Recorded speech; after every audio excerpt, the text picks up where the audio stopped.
আদ্রিত কি কৌশাম্বীকে বিচ্ছেদ দিচ্ছে? বিস্তারিত জানতে ভিডিওটি দেখুন। এই সপ্তাহে টিআরপিতে প্রথম পাশে জায়গা পাননি আগের সপ্তাহের অন্যতম সেরা ধারাবাহিক অনুরাগের ছোঁয়া।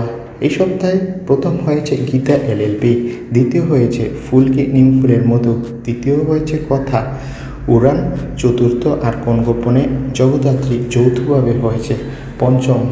তবে টিআরপি যেমনটাই ঘটুক, বাংলা সিরিয়ালে অন্যতম নায়ক আদ্রিত রায় আর কৌশাম্বীর বিচ্ছেদ নিয়ে চারদিকে কানাঘুষা শোনা যাচ্ছে। মিঠাই ধারাবাহিকের অভিনেত্রী সৌমিত্রা কুণ্ডু নাকি এই বিষয়টা নিয়ে নাক গলাতে চান না। অভিনেত্রী বলেন, এই বিষয়ে আমি বলবো একভাবে আর মিডিয়ায় প্রচার করা হবে আরেকভাবে, তাই আমি এই বিষয়ে এখনও কিছু বলতে রাজি নই। তো বন্ধুরা, সৌমিত্রার এই মন্তব্যে তোমাদের মতামত কি কমেন্ট করে জানাও, আর আমাদের চ্যানেলটি সাবস্ক্রাইব করে পাশে থাকা বেল আইকনটি বাজিয়ে রাখো। ধন্যবাদ।